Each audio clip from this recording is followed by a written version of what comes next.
Hello friends, ಎಲ್ರಿಗೂ ನಮಸ್ಕಾರ. ನಾನು ನಿಮ್ಮ ಪ್ರೀತಿಯ ಇಂದಿರಾ ಪವನ. ನನ್ನ ಚಾನಲ್ ಎಲ್ರಿಗೂ ಇಷ್ಟ ಆಗಿದೆ ಅಂದ್ಕೊತೀನಿ. ಎಲ್ಲರೂ ಸಬ್ಸ್ಕ್ರೈಬ್ ಮಾಡಿ, ಲೈಕ್ ಮಾಡಿ, ವಾಚ್ ಮಾಡಿ ಫ್ರೆಂಡ್ಸ್. ನಾನಿವಾಗ ಮಶ್ರೂಮ್ ಬಿರಿಯಾನಿ ಮಾಡ್ತಾಯಿದ್ದೀನಿ. ಅದಕ್ಕೆ ಮೊದಲು ಪೇಸ್ಟ್ ಮಾಡ್ಕೊಳ್ಳೋಕ್ಕೆ ರೆಮಿಡಿ ಚಕ್ಕೆ, ಲವಂಗ, ಶುಂಠಿ, ಬೆಳ್ಳುಳ್ಳಿ, ಈರುಳ್ಳಿ, ಕರಿಬೇವು, ಒಂದು 4 ಏಲಕ್ಕಿ ಹಾಕ್ಕೊಂಡು ಪೇಸ್ಟ್ ಮಾಡೋಕ್ಕೆ ರೆಡಿ ಮಾಡ್ಕೊಂಡಿದ್ದೀನಿ. ಆಮೇಲೆ ಒಂದು ಕುಕ್ಕರಿಗೆ 4 ಸ್ಪೂನ್ ಎಣ್ಣೆ, 4 ಸ್ಪೂನ್ ತುಪ್ಪ ಹಾಕ್ಕೊಂಡಿದ್ದೀನಿ. 1 ಸ್ಪೂನ್ ಜೀರಿಗೆ, 1 ಬೌಲ್ ಈರುಳ್ಳಿ ಹಾಕ್ಕೊಳ್ತಾ ಇದ್ದೀನಿ. ಹಾಕ್ಕೊಂಡು ಚೆನ್ನಾಗಿ ರೋಸ್ಟಾಗಿ ಫ್ರೈ ಮಾಡ್ಕೊಂಡಿದ್ದೀನಿ. ಇವಾಗ ಅದಕ್ಕೆ ನಾನು ಪೇಸ್ಟ್ ಮಾಡಿ ಇಟ್ಕೊಂಡಿರೋ ಮಸಾಲೆಯನ್ನು ಹಾಕ್ಕೊತೀನಿ. ಹಾಕ್ಕೊಂಡು ಚೆನ್ನಾಗಿ ಫ್ರೈ ಮಾಡ್ಕೊಳ್ಳೋಣ ಎಣ್ಣೆಯಲ್ಲೇ. 1 ಟೀ ಸ್ಪೂನಷ್ಟು ಅರಿಶಿಣ, 1 ಟೀ ಸ್ಪೂನಷ್ಟು ಜೀರಿಗೆ ಪೌಡರ್, 1 ಸ್ಪೂನಷ್ಟು ಅಚ್ಚ ಖಾರದ ಪುಡಿ ಹಾಕ್ಕೊಂಡಿದ್ದೀನಿ. ಆಮೇಲೆ ಅದನ್ನು ಚೆನ್ನಾಗಿ ಫ್ರೈ ಮಾಡ್ಕೊತೀನಿ. ಆದಮೇಲೆ ಅದಕ್ಕೆ ಒಂದು ಅರ್ಧ ಬೌಲಷ್ಟು ಬಟಾಣಿನ ಇಟ್ಕೊಂಡಿದ್ದೆ, ಅದನ್ನು ಹಾಕ್ಕೊತೀನಿ. ಆಮೇಲೆ ಸ್ವಲ್ಪ ನಮಗೆ ಬೇಕಾದಷ್ಟು ಮಶ್ರೂಮನ್ನು ಕ್ಲೀನ್ ಮಾಡಿ ಇಟ್ಕೊಂಡಿದ್ದೀನಿ, ಅದನ್ನು ಹಾಕ್ಕೊತಾ ಇದ್ದೀನಿ.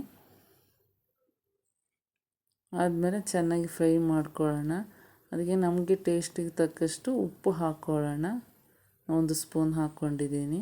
ಆಮೇಲೆ ಒಂದು ಅರ್ಧ ಬೌಲಷ್ಟು ಕೊತ್ತಂಬರಿ ಸೊಪ್ಪು ಹಾಕ್ಕೊತೀನಿ. ಹಾಕ್ಕೊಂಡು ಚೆನ್ನಾಗಿ ಫ್ರೈ ಮಾಡ್ಕೊಳ್ಳೋಣ. ಆಮೇಲೆ ನಮ್ಗೆ ಅಕ್ಕಿ ಸ್ವಲ್ಪ ಎಷ್ಟು ಬೇಕಾಗುತ್ತೆ ಅಷ್ಟು, ಒಂದು 4 ಪಾವು ಹಾಕ್ಕೊಂಡಿದ್ದೀನಿ ನಾನು. ಹಾಕ್ಕೊಂಡು ತೊಳೆದು ಅದನ್ನು ಕ್ಲೀನಾಗಿ ಫ್ರೈ ಮಾಡ್ಕೊಳ್ಳೋಣ. ಫ್ರೈ ಮಾಡ್ಕೊಂಡಾದ್ಮೇಲೆ ಅದಕ್ಕೆ ನಮಗೆ ಎಷ್ಟು ಬೇಕು ಅಕ್ಕಿ ಅಳತೆಗೆ ನೀರು ಹಾಕ್ಕೊಂಡು ಕುಕ್ಕರ್ ಮುಚ್ಚಾಕಿ ವಿಶಲ್ ಮಾಡ್ಕೊಳ್ಳೋಣ ಫ್ರೆಂಡ್ಸ್. ವಿಶಲ್ ಆಗಿದೆ. ಇವಾಗ ಮಶ್ರೂಮ್ ಬಿರಿಯಾನಿ ರೆಡಿಯಾಗಿದೆ. ಚೆನ್ನಾಗಿ ಬರುತ್ತೆ ಫ್ರೆಂಡ್ಸ್. ಆಮೇಲೆ ಇವಾಗ ನಾನು ಮಶ್ರೂಮ್ ಬಿರಿಯಾನಿಗೆ ಬೇಕಾಗಿರುವ ಮೊಸರು ಗೊಜ್ಜು ಮಾಡ್ಕೊತಾ ಇದ್ದೀನಿ.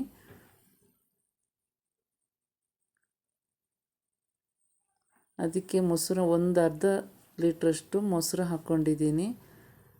ಅದಕ್ಕೆ 1 ಬೌಲ್ ಸೌತೆಕಾಯಿ ಹೆಚ್ಚಿಟ್ಕೊಂಡಿದ್ದೆ, 1 ಬೌಲ್ ಈರುಳ್ಳಿ ಹೆಚ್ಚಿಟ್ಕೊಂಡಿದ್ದೆ, ಅದನ್ನೆಲ್ಲ ಹಾಕ್ತೀನಿ. ಒಂದು ಸ್ವಲ್ಪ ಕೊತ್ತಂಬರಿ, ಟೊಮೊಟೊನ ಹಾಕ್ಬೋದು, ನನಗಿಷ್ಟ, ನಮ್ಗೆ ಯಾರು ತಿನ್ನೋಕೆ ಇಷ್ಟ ಇಲ್ಲ ಅದಕ್ಕೆ ಹಾಕಿಲ್ಲ.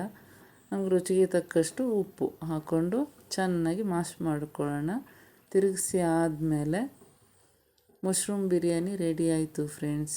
ಎಲ್ಲರೂ ವಾಚ್ ಮಾಡಿ, ಸಬ್ಸ್ಕ್ರೈಬ್ ಮಾಡಿ, ಲೈಕ್ ಮಾಡಿ friends. Thank you so much.